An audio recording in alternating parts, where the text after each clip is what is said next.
Soyez abondamment bénis, chers frères et sœurs. Que la grâce de notre Seigneur soit avec vous tous. Alors, aujourd'hui, avant de commencer la vidéo d'aujourd'hui, je vais vous faire jouer une petite vidéo, une petite séquence d'une vidéo, pour que vous puissiez vraiment vous-même vous rendre compte de ce que nous enseignons très souvent ici, de ce que nous disons très souvent ici. Et souvent, les gens ne comprennent pas. Il y a d'autres peut-être qui pensent que nous, on est là pour juger les hommes de Dieu, pour condamner les gens. Voilà. D'ailleurs, même pour ceux qui me suivent sur cette chaîne, vous allez vous rendre compte que mes vidéos sont beaucoup plus basées sur l'enseignement de la parole de Dieu. Je ne suis pas là pour m'apprendre à tel homme de Dieu, à tel homme de Dieu, à telle personne, à telle personne. Ça ne m'intéresse pas. Non, non, non. Voilà. Même souvent, quand j'expose certaines choses sur certains hommes de Dieu, ce n'est pas leur vie privée que j'attaque. Mais je me base sur l'enseignement qu'ils donnent, sur les hérésies, sur les mensonges qu'ils véhiculent. Voilà. Parce que, vous savez, quand souvent vous prêchez la vérité, quand vous prêchez la parole du Christ, il y a des gens, en vous écoutant simplement, sans même que vous ayez cité le nom de quelqu'un, d'un homme de Dieu, eux-mêmes, ils réalisent la vérité et ils se rendent compte que ce qu'on leur a souvent enseigné, c'est du mensonge et de la fausseté. Moi, il y a des gens qui ont écouté mes vidéos et qui se sont rendus compte que certaines choses que leur pasteur leur enseignait dans leur église étaient vraiment du mensonge. Pourtant, je n'ai pas eu besoin de citer le nom de leur pasteur, ni même le nom de leur église. C'est ça. C'est pour cela que Jésus a dit, vous connaîtrez la vérité. Et la vérité vous affranchira. Parce que quand la vérité vient à vous et que cette vérité-là, l'Esprit de Dieu vous convainc de la vérité, vous n'avez même pas besoin qu'on vous dise, oui, tel homme de Dieu est faux, tel pasteur est faux, telle église enseigne le mensonge. Non, non, vous-même vous rendez compte tout de suite. Voilà, de la supercherie. C'est pour cela que moi, je préfère enseigner la parole de Dieu pour que les gens puissent connaître la vérité et comprendre ce qu'ils doivent comprendre pour quitter le mensonge et l'égarement. Alléluia. Voilà. Mais souvent, il est important, je prends souvent quelques séquences de certaines vidéos pour que vous puissiez voir et réaliser la véracité souvent de ce que je dis. Quand je parle, quand je dénonce la fausseté, quand je dénonce la manipulation, le mensonge, les fausses visions et les fausses révélations. Voilà. Donc, nous allons vraiment regarder cette petite séquence et après quoi nous allons revenir et nous allons continuer. Deuxième témoignage, frères et sœurs, il y a longtemps de cela. J'étais en train de prier. Et après ma prière, je suis allé me coucher. Je me couche dans mon songe. J'étais en une robe blanche, toute blanche. Et qu'est-ce qui se passe? J'ai vu que ma robe était tachetée. I'm so sorry. I'm sorry, oh my God. Je sens l'odeur de cigarette quelque part. Je ne sais pas si quelqu'un, les gens qui fument dehors là. C'est ça qui me rend ça, comme ça. Ma robe était complètement blanche. Et je regarde ma robe là, elle est tachetée. Mais moi, je ne voyais pas les taches. Maintenant, je vois un ange qui vient. Sublime. Et il me dit, Israël, je dis oui. Il dit, mais regarde ta robe. D'abord, ce que je ne vous avais pas dit, avant d'aller prier pour aller me coucher là, ce jour-là, j'avais préparé sauce graine. Et j'ai mangé la sauce graine là, parce que comme ça fait longtemps, je n'avais pas mangé. J'ai mangé sauce graine là, très bien même. Puis je suis allé me coucher. Maintenant, après ma prière, dans mon songe, je vois ma robe blanche était tachetée partout. I'm sorry. Oh Seigneur, la cigarette me rend autre chose. Donc, tu as vaincu ça. Donc, Seigneur, s'il te plaît, faut arrêter ce truc-là. pour que je puisse parler. Je te bénis parce que je crois que tu l'as fait. Merci Seigneur. Frères et sœurs, l'ange me dit, tu regardes ta robe. Elle est tachetée, mais moi je ne voyais pas. Hein.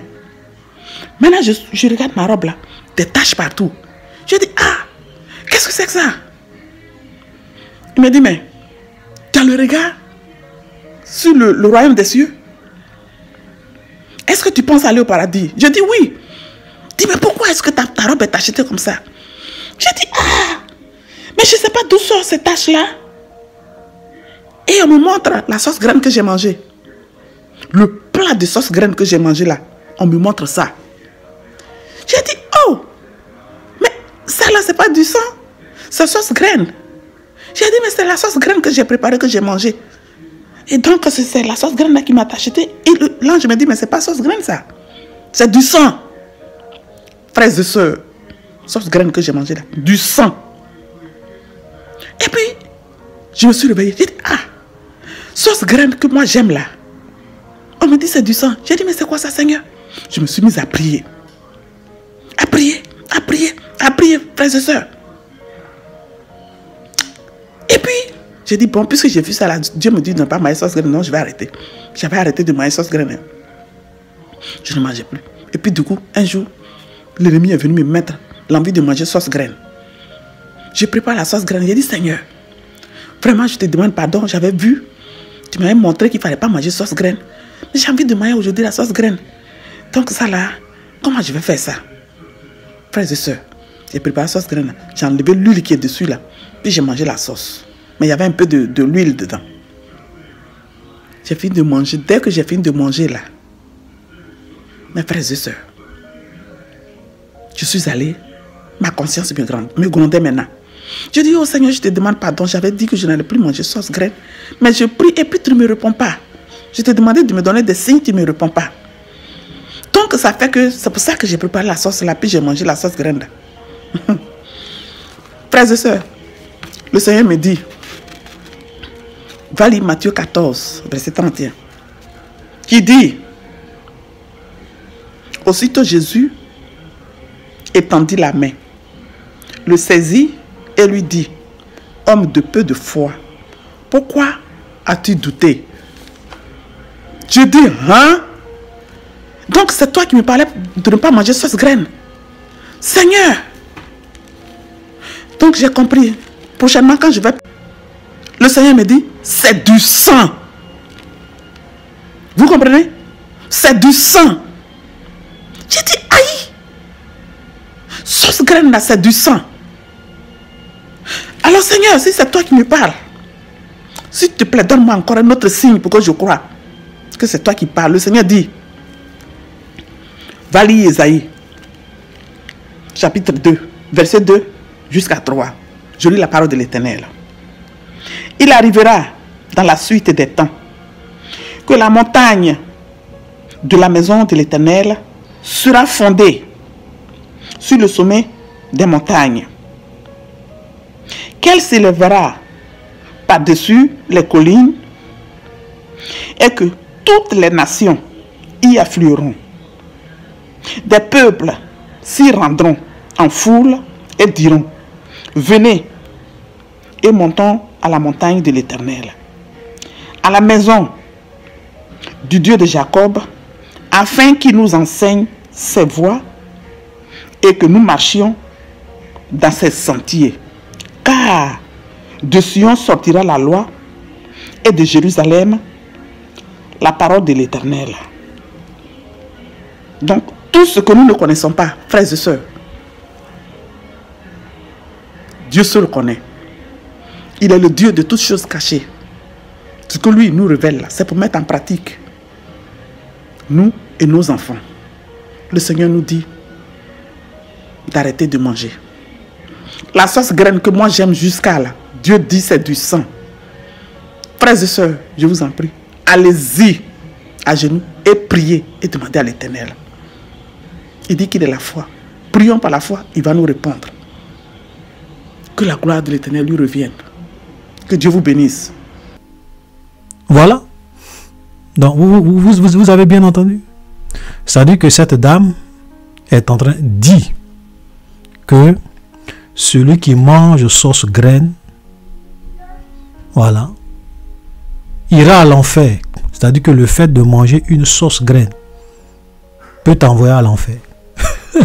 Oh boy, oh boy, oh boy. C'est extraordinaire. Hein? Pour ceux qui ne savent pas, une sauce graine, c'est quoi? La sauce graine, c'est un peu une sauce de la Côte d'Ivoire. Voilà. Un peu comme une soupe de la Côte d'Ivoire que les gens, voilà, aiment. Il y a certains peuples qui aiment vraiment manger la sauce graine avec, voilà, c'est une soupe. Voilà, une sauce ivoirienne. Donc, cette dame-là est en train de dire que le fait de manger une sauce graine, ça met des taches sur ta robe spirituelle. Et si tu meurs dans ça, tu ne vas pas aller au paradis. Parce que ta robe est tachetée. Parce que la Bible dit que le Seigneur viendra chercher une église ni ride, une église sainte, sans tache ni ride. Voilà. Donc sauce graine, et même le titre de sa vidéo, sauce graine envoie à l'enfer, sur sa page YouTube. Voilà. C'est pour cela que je dis souvent, il y a des gens qui sont des antichrists. Quand je dis ils sont antichrists, je pèse bien mes mots. Parce que quand vous lisez la Bible, la parole de Dieu nous dit, pour nous les chrétiens, pour nous qui sommes dans la nouvelle alliance, mangez de tout ce qui se vend sur le marché. Mangez de tout ce qui se vend sur le marché. Mais eux, ils viennent avec de nouvelles visions, de nouvelles révélations pour vous dire, non, on ne doit pas tout manger. Sauce graine, envoie à l'enfer. J'ai même vu une dame qui disait que magie, voilà, n'est pas de Dieu. Voilà, que magie n'est pas de Dieu. Ouais, et souvent, ce qui est vraiment étonnant, c'est de voir des chrétiens qui vont sur ces gens, écouter ces gens d'aberration et qui mettent des likes, qui font des commentaires, qui sont d'accord avec ce que cette femme l'a dit. Des likes, des commentaires sur sa page. Ils sont d'accord avec ça. Des chrétiens. Et tu te demandes, est-ce que les gens lisent leur Bible? Est-ce que les gens se rendent compte de ce qu'ils écoutent? Parce que la Bible dit, nous on peut manger de tout ce qui se vend sur le marché. Elle vient dire, non, on ne doit pas tout manger. Ça dit qu'elle va contre la parole de Dieu. C'est pour cela que je dis, ce sont des antichrists. Des antichrists. Voilà, ils ont l'apparence de la piété. Ils ont l'apparence d'être des servants de Dieu. Ils ont l'apparence d'être des hommes de Dieu. Mais en réalité, ce sont des loups ravisseurs. Je n'ai même pas envie de vous expliquer certaines choses qu'elle a dit qui ne s'est jamais réalisées. Cette même dame qui disait que Donald Trump allait être le prochain président des États-Unis. Il n'a pas été le prochain président des États-Unis. Mais les gens continuent à la suivre. Voilà. Voilà le niveau d'aveuglement. Le niveau d'aveuglement dans lequel aujourd'hui beaucoup de personnes se trouvent. Et comme je le dis souvent, mon père spirituel pouvait le dire, tous ceux qui ne lisent pas leur Bible, ils méritent d'être séduits par les faux prophètes et par le diable. Et moi je dis, oui, je suis entièrement d'accord avec ça. Tous ceux qui ne lisent pas leur Bible méritent d'être séduits par le diable et par les faux prophètes. Voilà. Parce que pour quelqu'un qui a au moins lu une fois tout le Nouveau Testament, certainement que tu as tombé sur ce verset qui dit manger de tout ce qui se vend sur le marché. Tu as au moins tombé sur ça. Donc quelqu'un qui vient te dire qu'il y a des choses que toi tu ne dois pas manger en tant que chrétien, pas parce que tu n'as pas envie, mais parce que si tu manges tu vas aller à l'enfer. Déjà tu te rends compte que c'est une imposture, c'est du mensonge. Ce n'est pas une révélation de Dieu, ce n'est pas un ange de Dieu qui lui a dit ça. Ce sont des démons. Aujourd'hui, vous voyez, je le disais dans l'une de mes vidéos, je dis que l'un des signes de la fin des temps, quand vous lisez Matthieu 24, l'un des signes de la fin des temps, c'est qu'il y aura beaucoup de fausses visions et de fausses apparitions du Christ. Et Jésus même a dit, il y a des gens qui vont vous dire, oui, Jésus est dans ma chambre. Il est dans la chambre. Oui, Jésus est dans le désert. Jésus est ici. Jésus m'est apparu dans ma chambre, je l'ai vu. Qu'est-ce que Jésus dit? Il dit, ne croyez pas en ces choses.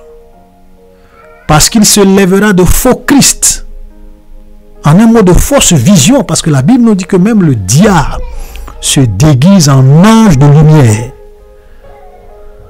Donc souvent, Satan peut se déguiser en ange de lumière. Et tu vas penser que c'est un ange de Dieu, tu vas penser que c'est Jésus. C'est pour cela que vous avez beaucoup de fausses visions aujourd'hui qui pullulent sur les réseaux sociaux. Voilà. Je ne dis pas que Dieu ne peut pas faire des révélations à des gens. Je ne dis pas que on ne peut pas vivre des expériences surnaturelles. Même l'apôtre Paul a vécu des expériences surnaturelles. Il dit qu'il y a 14 ans de cela qu'il a été ravi jusqu'au 3e ciel. Et qu'il a entendu des choses qui n'est pas permis à un homme d'en parler. Alléluia. Voilà. Mais regardez l'apôtre Paul. C'est-à-dire que une expérience qu'il a vécue, c'est 14 ans plus tard qu'il en parle de façon très brève. Pourquoi il n'a pas fait un livre ou bien toute une épître là-dessus? Non. Parce que souvent, il y a des visions, des choses que Dieu peut te montrer qui sont personnelles. Tu ne dois pas venir parler de ça ici. Non. Mais à l'apôtre Jean, Dieu a montré des visions sur le paradis et il a dit, et Dieu lui a dit, écris ce que je te montre et envoie-le aux 7 églises.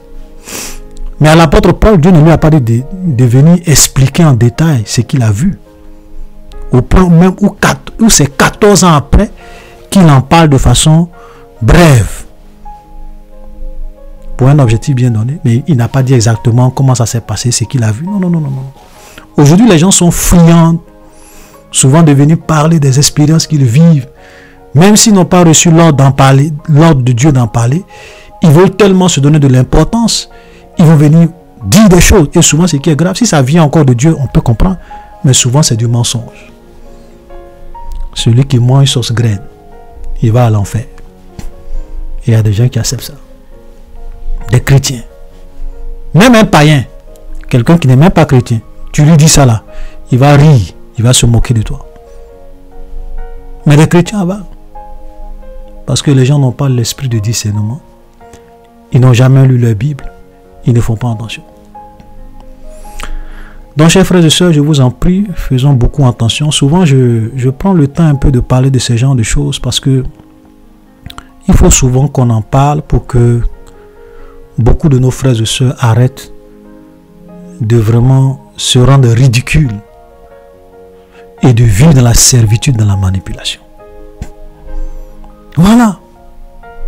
Vous savez, la dernière fois, on a parlé un peu de l'histoire de Lazare. Voilà, dans la vidéo précédente, on a parlé de la mort et de la résurrection de Lazare. Maintenant, moi, je vais vous poser une question. Excusez-moi, je suis un peu enrhumé. Est-ce que vous pouvez me dire pourquoi Dieu n'a pas permis que Lazare puisse écrire un livre sur tout ce qu'il a vu pendant les 4 jours où il était décédé? Voilà, parce que s'il y avait quelqu'un qui était vraiment mieux placé d'écrire une expérience détaillée du ciel et même de l'enfer, peut-être que Dieu aurait pu l'envoyer à l'enfer pour qu'il découvre, parce qu'il a fait 4 jours. Ça n'a rien à voir avec les gens peut-être qui meurent pendant 24 heures, qui reviennent à la vie, qui nous disent ce qu'ils ont fait. Mais Lazare, lui, il était mort pendant 4 jours. Son corps même sentait, son corps se décomposait. Donc, on peut se dire, s'il y a quelqu'un qui pourrait venir nous décrire le paradis et l'enfer avec plus de détails pour que cela soit ajouté à la Bible, c'était Lazare. Mais pourquoi Dieu n'a pas permis qu'il y ait le livre de Lazare dans la Bible pour que nous soyons informés? Est-ce que vous vous êtes une fois posé la question? Pourquoi? Et on a l'impression que c'est dans ce 21e siècle-là que les gens à gauche, à droite font des rêves. Il y a des gens qui vont à l'enfer tous les jours. Voilà. Il y a d'autres même chaque mois. Dieu va venir les prendre pour les envoyer au paradis. C'est-à-dire qu'eux vont à l'enfer comme au paradis, comme quelqu'un qui, voilà, prend, je ne sais pas, une voiture pour aller au travail. Voilà, c'est-à-dire qu'eux vont faire du tourisme au ciel et à l'enfer tous les jours. C'est eux que Dieu leur parle, ils ont des visions, ils ont des révélations. C'est eux qui font toujours des expériences surnaturelles. Ça, souvent, moi, je n'arrive pas à comprendre. Vous allez sur des chaînes dites chrétiennes, vous allez voir des gens qui ont toujours de nouvelles révélations que Dieu leur donne pour venir parler de ça. Tous les jours pratiquement, chaque semaine, chaque mois. Même les prophètes, les grands prophètes de l'Ancien Testament, Dieu ne leur parlait pas comme ça. C'est en cela que, frères et sœurs, je vous en prie, faisons beaucoup attention par rapport au temps dans lequel nous sommes. Parce qu'il y a beaucoup de mensonges. Il y a beaucoup de fausses révélations. Il y a beaucoup de fausses visions. Vous savez pourquoi Lazare, Dieu n'a pas permis à Lazare? La raison, l'une des raisons, ça se trouve même dans la Bible. Et on trouve cette réponse lorsque nous lisons cette histoire que Jésus a racontée concernant Lazare et l'homme riche. Il y a des gens qui pensent que c'est une parabole.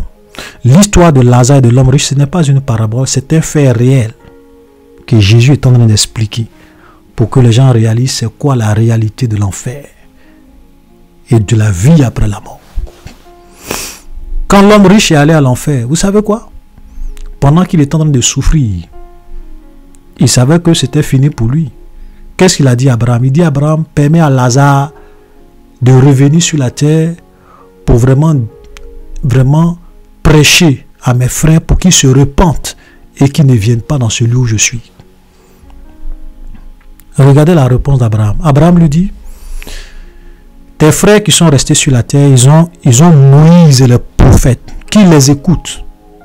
Quand on dit qu'ils ont Moïse, l'expression Moïse et les prophètes, ça veut dire qu'ils ont la Bible, qu'ils ont les enseignements de Moïse, qu'ils ont aussi des hommes de Dieu, des serviteurs de Dieu qui leur annoncent la parole. Parce que quand on dit Moïse et les prophètes, on parle de tout l'enseignement de l'Ancien Testament, de la loi de Moïse et de tous les prophètes qui sont venus après Moïse, qui ont prêché de la part de Dieu. Donc leurs écrits, leurs prophéties, leurs enseignements, tout est là. Donc ils ont Moïse et les prophètes et en plus de ça, ils ont des hommes de Dieu qui leur enseignent Moïse et les prophètes, qui les écoutent. L'homme riche dit non, non, Père Abraham. Non. Si quelqu'un des morts, Lazare qui est mort, si quelqu'un des morts va vers eux, ils vont se laisser persuader. Et regardez, écoutez cette réponse formidable d'Abraham. Abraham va lui dire, s'ils n'écoutent pas Moïse et les prophètes, ils ne vont pas se laisser persuader. Même si un mort revenait à la vie et leur disait ces choses. Je résume. Je paraphrase, pardon. Vous comprenez que c'est la vérité? Frère, c'est pas le fait que vous allez venir dire aux gens, oui, je suis mort, je suis allé à l'enfer, j'ai vu... C'est pas ça qui va faire que les gens vont croire, forcément. Non, non, non. Souvent, mais il y a des gens à qui, quand vous dites ça, ils se moquent. Ils disent, ah, voilà des gens qui ont été dans le coma, ils ont eu des hallucinations, ils viennent dire que non, ils sont allés à l'enfer, ils sont allés au paradis. Personne n'est allé en l'enfer, personne n'est allé au paradis. C'est la vérité. Voilà. C'est pour cela que c'est une grâce de croire, c'est une grâce d'entendre la vérité, c'est une grâce d'être touché de se laisser toucher par l'Esprit de Dieu. Voilà. Il y a des gens qui pensent que c'est le fait de venir raconter matin, midi, soir les témoignages, c'est ça qui va faire que les gens vont être convaincus. Vous savez, vous pouvez venir témoigner à des gens sur l'enfer, sur le paradis. Ils peuvent avoir peur un moment. Ils peuvent avoir peur un moment. Et puis ils vont vouloir se convertir, ils vont faire semblant de devenir des chrétiens. Mais attendez dans 2 ans, dans 3 ans, dans 5 ans, dans 6 ans. S'ils n'ont pas réellement fait l'expérience de la nouvelle naissance, tout ça c'est zéro.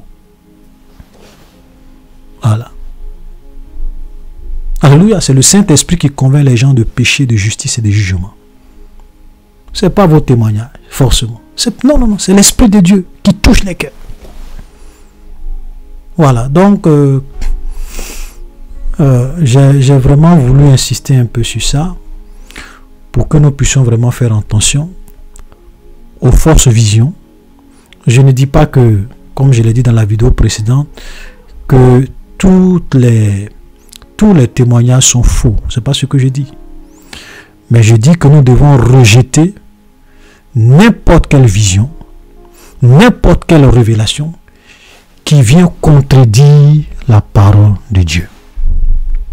Moi, quelqu'un qui me dit que celui qui mange une sauce graine va à l'enfer, alors que la Bible me dit que manger de tout ce qui se vend sur le marché, automatiquement, je mets une croix sur cette vision, je mets une croix sur cette révélation, je sais que ça ne vient pas de Dieu.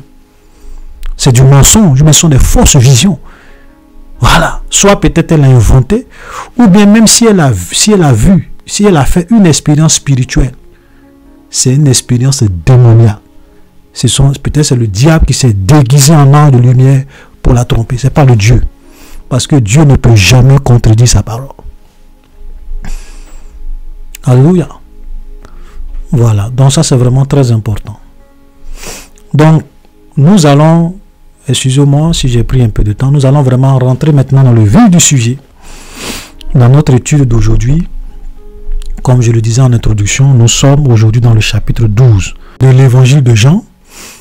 Et pour ceux qui ne le savent pas, nous sommes en train de faire une étude, chapitre par chapitre, de tout le livre de l'évangile de Jean, comme nous l'avons fait pour l'évangile de Matthieu, et comme nous l'avons fait aussi pour le livre de l'Apocalypse. Voilà, donc nous avons déjà fait les 11 premiers chapitres. Aujourd'hui, nous sommes dans le chapitre 12. Amen. Donc, au verset 1er, il est dit ceci. 6 jours avant la Pâque, Jésus arriva à Béthanie, où était Lazare qu'il avait ressuscité des morts. Et là, on lui fit un souper. Marthe servait et Lazare était un de ceux qui se trouvaient à table avec lui. Marie, ayant pris un parfum de nard pur de grand prix, oignit les pieds de Jésus et elle lui essuya les pieds avec ses cheveux et la maison fut remplie du parfum. Et l'un de ses disciples, Judas, lui dit, celui qui devait le livrer dit, pourquoi n'a-t-on pas vendu ce parfum 300 deniers pour les donner aux pauvres? Il disait cela non qu'il se mettait en peine des pauvres, mais parce qu'il était voleur et que tenant la bourse, il prenait ce qu'on y mettait. Voilà. Et là, la dernière fois, on a un peu parlé du parfum et on a encore exposé un certain nombre de mensonges que nous voyons dans beaucoup de témoignages aujourd'hui qui disent que utiliser les parfums, c'est diabolique, c'est satanique. Et nous disons non, parce que Jésus lui-même a utilisé des parfums. Voilà. Donc, c'est vrai que dans tout ce que nous achetons, nous devons avoir le discernement, nous devons vraiment nous laisser conduire par l'Esprit de Dieu. Mais venir dire catégoriquement que le fait d'utiliser un parfum est diabolique, ou bien c'est pas de Dieu, c'est comme si tu es en train d'insulter Jésus.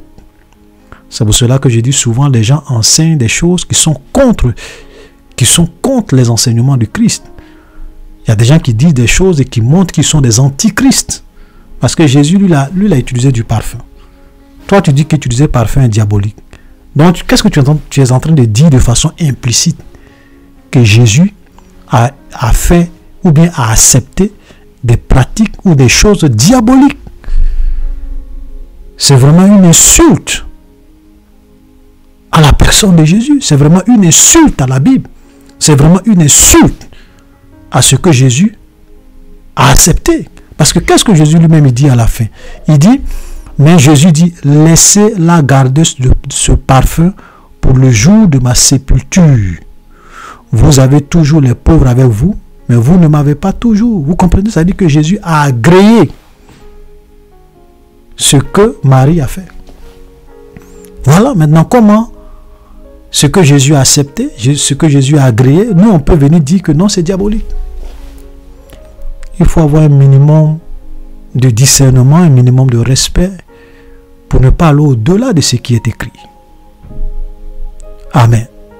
Mais regardez, il est dit que quand Jésus va faire ça, qu'est-ce que Lazare va dire? Et comme Judas, qu'est-ce que Judas va dire? Judas va dire, on aurait pu vendre ce parfum à 300 deniers. Et j'aimerais vous dire qu'au temps de Jésus, ok, quand on lit d'autres passages, surtout la parabole des deniers là, vous allez vous rendre compte que un denier, c'était le salaire, c'était l'équivalent du salaire d'une journée de travail. Donc un parfum qui coûte 300 deniers. Imaginez, ok? Pratiquement, j'ai envie de dire, le fruit de toute année de travail, de toute une année de travail. Donc pour vous montrer que vraiment c'était un parfum de très grand prix. Parce que 300 deniers, c'était vraiment beaucoup d'argent au temps de Jésus. Amen. Et il dit, on aurait pu vendre ce parfum à 300 deniers et donner l'argent aux pauvres. Ok? Et la Bible dit que il ne dit pas cela parce qu'il se met en peine, parce qu'il se mettait en peine des pauvres, mais parce qu'il était lui-même quoi? Un voleur. Frère, il y a beaucoup d'hommes de Dieu aujourd'hui qui vous disent non, venez faire des offrandes sacrificielles pour l'avancement de l'œuvre de Dieu. Donnez pour l'œuvre de Dieu. Donnez pour l'évangélisation. Donnez pour que le royaume de Dieu puisse avancer. Je vais vous dire une chose.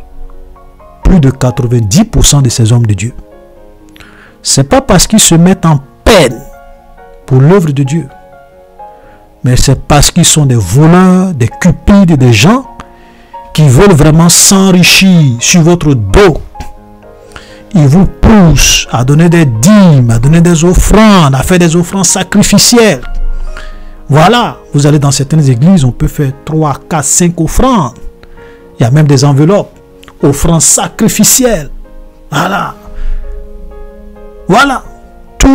La plupart de leurs messages, ça se termine toujours par l'argent. Par l'argent, le business. Parce qu'ils veulent s'enrichir. Et quand vous regardez la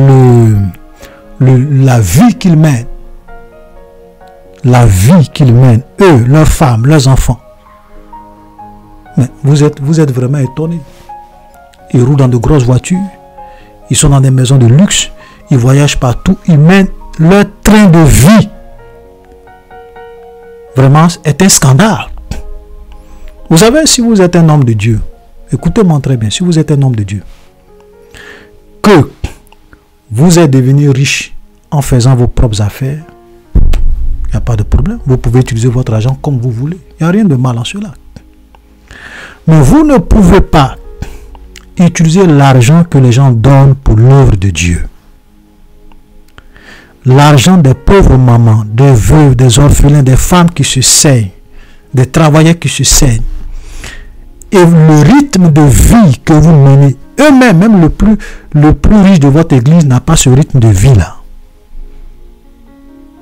Et vous dites que vous êtes des serviteurs de Dieu. Et moi, j'ai toujours dit, même quand les pasteurs souvent disent aux gens, oui, vous ne payez pas vos dîmes, vous êtes des voleurs, vous volez Dieu. Je dis, les plus grands voleurs, ceux qui volent Dieu, ce sont les pasteurs. Je n'ai pas dit tous les pasteurs. Les pasteurs qui confondent l'argent de Dieu et leur argent. Parce que je vais vous dire, l'argent de Dieu, l'argent de l'église, je l'ai déjà dit plusieurs fois dans certaines de mes vidéos, l'argent de l'église, ce n'est pas l'argent du pasteur. Les offrandes qu'on donne, ce n'est pas l'argent du pasteur. La dîme qu'on donne, ce n'est pas l'argent du pasteur.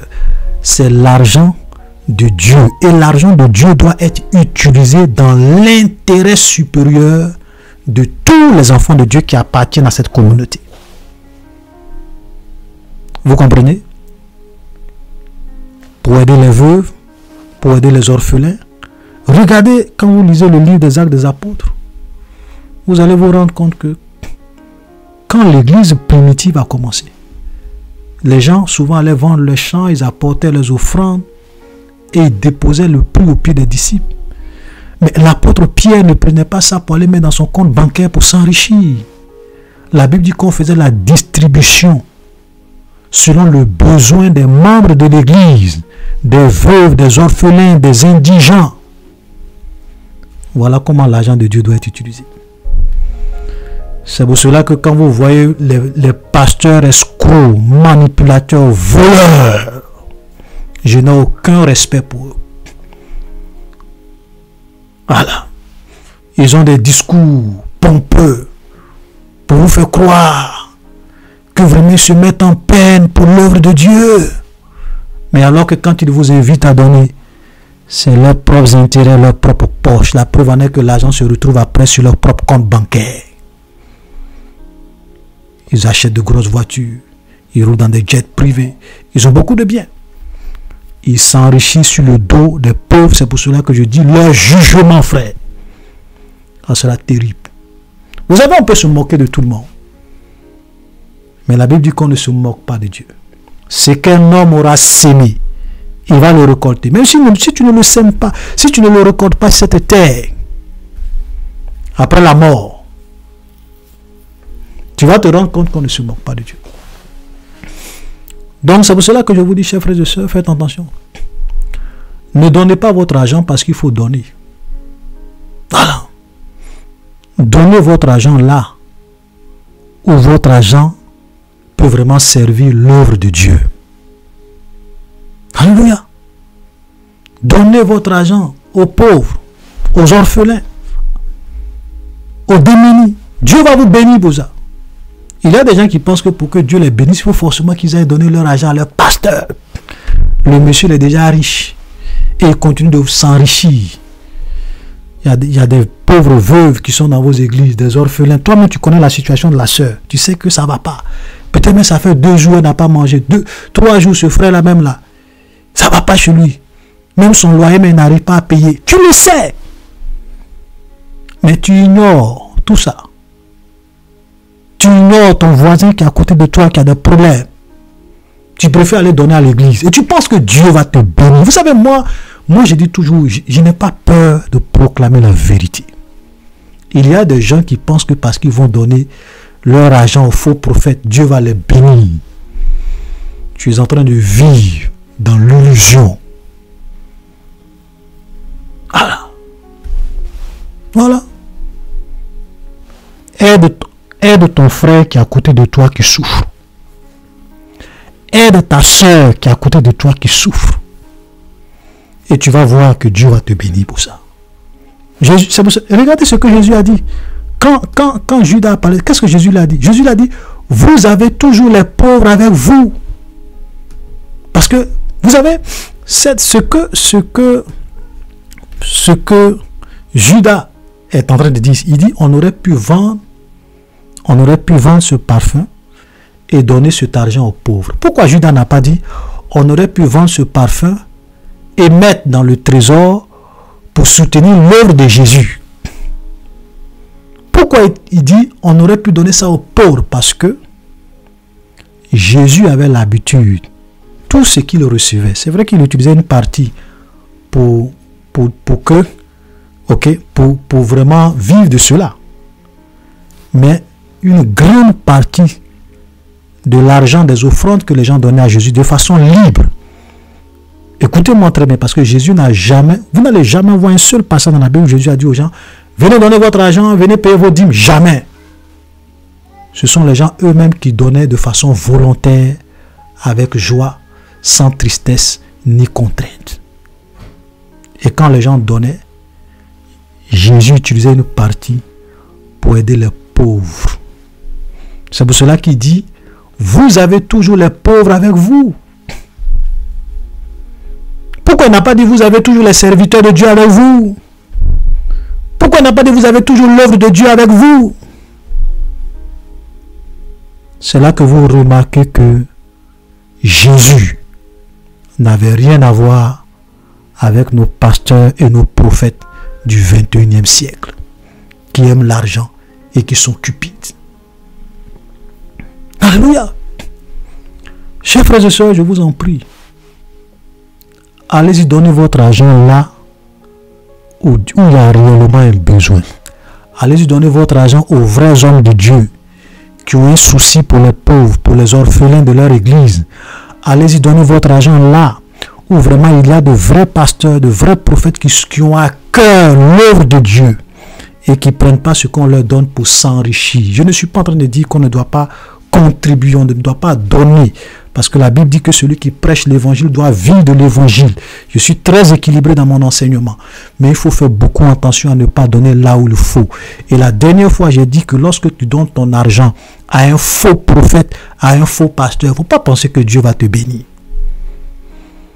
Parce que tu ne peux pas donner ton argent à un ennemi de Dieu, à un antichrist, et penser que Dieu va te bénir. Tu es en train de jeter ton argent dans le vide. Alléluia. C'est pour cela que beaucoup de chrétiens donnent et ils ne sont pas bénis. Frère, il y a eu des grands hommes de Dieu dans l'histoire. Je vais vous donner le nom de un. George Muller. Je sais qu'il y a beaucoup de chrétiens aujourd'hui qui ne connaissent même pas qui était George Muller. George Muller, allez-y sur internet, tapez George Muller. Voilà un pasteur évangéliste. En Angleterre, il avait des orphelinats, des pauvres, des orphelins, les recueillait dans des maisons d'orphelinat. Il les nourrissait. Souvent même, souvent même les orphelinats manquaient de quoi manger. George Muller venait prier avec ses enfants. Et dans les minutes qui suivent, Dieu opérait le miracle. Ce n'est pas quelqu'un qui a utilisé l'argent qu'on lui a donné pour s'enrichir.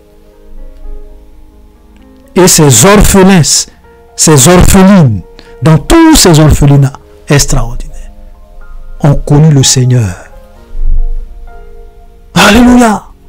Combien de pasteurs aujourd'hui sont de la trempe de George Muller?